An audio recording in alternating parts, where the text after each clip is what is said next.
ઘણી વાર આપણે જોઈએ કે માણસો ધંધો કરતા હોય, જાત જાતનો ધંધો કરતા. આજકાલનો જમાનો તો બહુ આગળ વધી ગયો છે અને બધા લોકો પોતપોતાના ગુજરાતી લોકોને સાચે કહો ને તો બધાને ધંધો કરવાનું વધારે હોય, પોતપોતાના બિઝનેસ લઈને બેઠા હોય.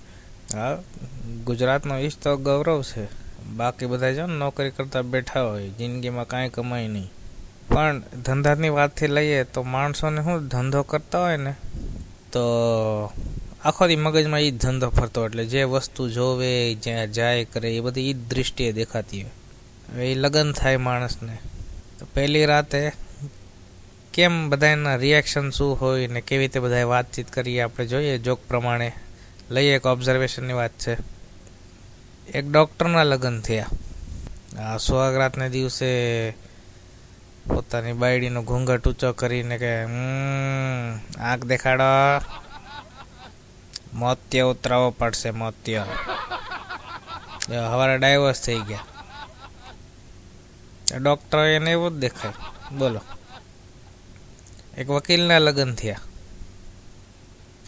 પહેલી રાતે બાયડીને ગીતા પર હાથ રાખીને કે જો કુછ કહોગી સચ કહોગી, સચ કે સિવા કુછ નહીં કહોગી. ઓલી બધું સાચું બોલી કે ત્રણને છોડ્યા તું ચોથો છે. હા, ગોટાળા થઈ જાય, ડાયવર્સ થઈ ગયા એનાય હવારે. જેવા ધંધા એવા જ કામ કરે ને બધાય. ઓલા આપણે ગામડામાં જાય તો દાંતનો ફાંકી વેચતા હોય, દાંતનો પાવડર, દાંત ઘસવાના પાવડરની બાટલીઓ વેચતા હોય રસ્તા પર બેઠા બેઠા. એના લગ્ન થયા.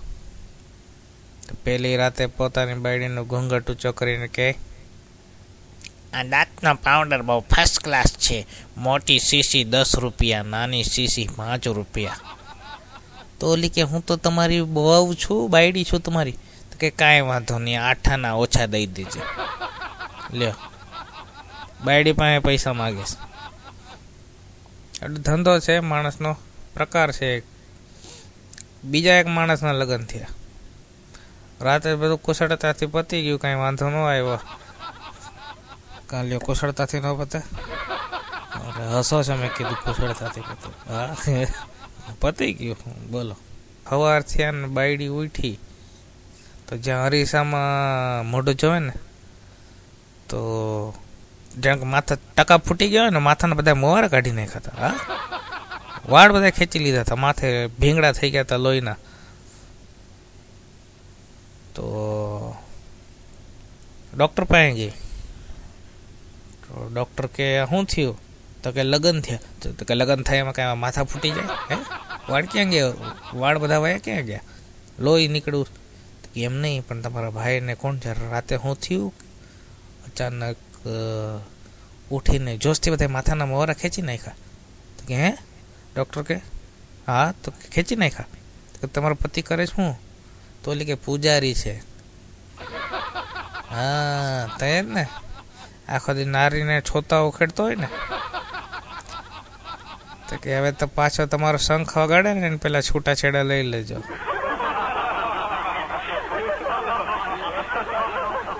હા, હવે તો ગોટાળો થઈ જાય.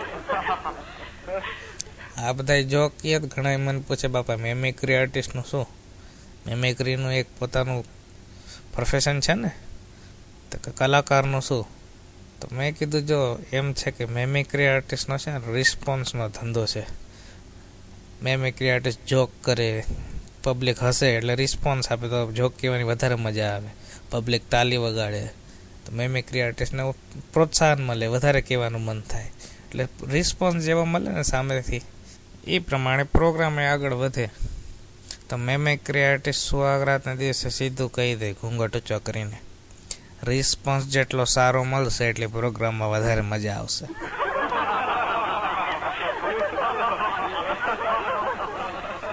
હા, સીધી જ વાત છે. આજકાલ તો બધી સિરિયલો નીકળી હે. એકતા કપૂર હરામ પડે બાપરે. સિરિયલો બનાવે છે કે કાંઈ કોણ જાણે. આટલું તો રામાયણ કે મહાભારતમાં નહોતા બાઈજા કોઈ, એટલું બાજે. અને બાપ તમે જુઓ, એક એકને એટલા ભાયડા વારે ફરાવ્યા છે. પહેલાં તો ઓલી સિરિયલ આવતી ને પ્રેરણાવાળી સિરિયલ આવતી એક. એ પ્રેરણાએ કેટલા લગ્ન કર્યા બાપ મને આજ સુધી ખબર નથી. ઓછામાં ઓછા 5-6 તો કર્યા જ હશે. પિયુષ ને ફલાણો ને ઢીકણો ને કેટલા બધાને બટકાવી હતી. મોડર્ન જમાનો છે, મોડર્ન દ્રૌપદી. ઓલા જમાનામાં દ્રૌપદીએ 5 ભાઈડા હારે લગ્ન કર્યા હતા. આ જમાનાની દ્રૌપદી બેન 5 ભાઈડા લગ્ન તો કર્યા, પણ વારા ફરતી વારો, એક પછી વારા પછી વારો, તારા પછી મારો, તું જા હું આવું, હું જા તું આવે. કેટલાય તો લગ્ન કર્યા બાપ. શરમ નામની કોઈ વસ્તુ છે? અને કે અમે ફેમિલી સિરિયલ બનાવે, હરામ પડે જ આવી ફેમિલી સિરિયલ બનાવતા હોય તો. પણ જિંદગી છે, માણસો ચાલે જ બધું. ઓલી વચ્ચે તુલસીની સિરિયલ હતી, સાસ ભી કભી બહુ થી, છાસ ભી કભી દહીં થી. એવી સિરિયલ બનાવે. તુલસીનું જે પાત્ર ભજવું છે, જે હિરોઈન કે એક્ટ્રેસ કયો કે જે કયો, પેલા તો હાવ બડી પતલી હતી હો. તુલસી નામ કયો ને તો એમ લાગે હા આપણે તુલસીનું પતલું ઝાડ છે નાનકડું એમ લાગે. અને પછી તો જે ફૂલાણી છે, હા, સાયકલના ટાયરમાં હવા ભરો ને એમ લાગે એક તકપરે એનામાં હવા ભરી દીધી. એટલી ફૂલાણી છે. નામ ત્યારે તુલસી હતું, બાકી સાઈઝ જવો ને તો વડનું ઝાડ લાગે, એટલી ફૂલાઈ ગઈ. જ્યાં કે ચારે બાજુ ગોદડા લગાડ્યા હોય ને. કેવી સિરિયલો બનાવે, કંટાળી જાય જોઈ જોઈને. બીજી વાત લઈએ, ઘણી વાર શું છે, આજકાલ તો ઇંગ્લિશનો જમાનો નીકળ્યો છે. ગુજરાતીમાં તો એટલું બધું કોઈ જોતું નથી. આજકાલનું નવું જનરેશન છે, બધા ઇંગ્લિશ હાય ફાય હાય એમ કરી જાય, હાય હાય જ કરતા હોય. કોઈ દી સારું બોલ્યા છે? પણ ગામડામાં જાઓ ને તો ઘણાને ઇંગ્લિશ ન આવડતું હોય, બિચારાઓને લોચો થઈ જાય. તો એકવાર એક વેટર હતો એક હોટલમાં, બિચારાને ઇંગ્લિશ ન આવડે, તો ફોરેનર આવી ચડી બેઠા. હા, 2 ગોરા લોકો ગોરા આવીને બેઠા હોટલમાં. હવે ફોરેનરને હિન્દી ન આવડે, ઓલાને ઇંગ્લિશ ન આવડે, ગોટા વળી જાય ઘણી વાર. ફોરેનરે કીધું યે વેટર, તો બોલો સાહેબ શું લઈ આવું? તો ફોરેનર કે 2 કપ ટી, 2 કપ ચા માંગ્યો, 2 કપ ટી. તો ઓલા બિચારાને ગુજરાતીમાં શું સમજ પડે 2 કપ ટી? તેને એમ લાગ્યો સારો રાણનો મને ગાળ દે, મને કપટી કે હું શેનો કપટી, તારો બાપ કપટી. ગોટા વળી જાય ઘણી વાર, ભૂકા કાઢી નાખે આવું કામ કરે ને તો. એટલે ભાષાઓની એકબીજાની મજા છે, શીખવી જોઈએ, બધી ભાષા શીખવી જોઈએ. ઇંગ્લિશનો જમાનો છે, પણ એમ નહીં કે ગુજરાતી આપણે છોડી દઈએ. એકવાર આ હોટલની વાત આવી, બીજી વાત એક હોટલની કહી દે. એકવાર એક માણસ હોટલમાં ગયો, હોટલવાળાને કે ઠંડુ હું જ પીવો, આમ બોલ કોલ્ડ ડ્રિંક કયું છે? તો એટલે કે પેપ્સી છે, Coca Cola, Mirinda, Thums Up, 7 up, Limca, Sprite. તો એટલે કે ઓલું 7 અપ શું કીધું? તો કે હા સાહેબ 7 અપ. તો કે 7 અપ શું છે?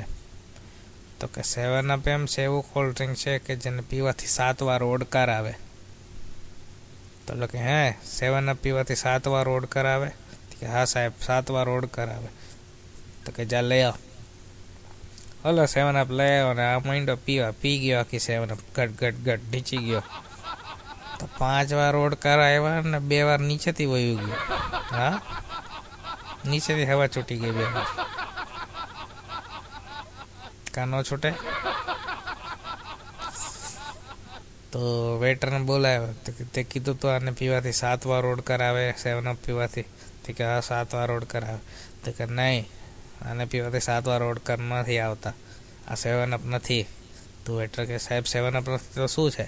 તો કે 5 અપ 2 ડાઉન છે.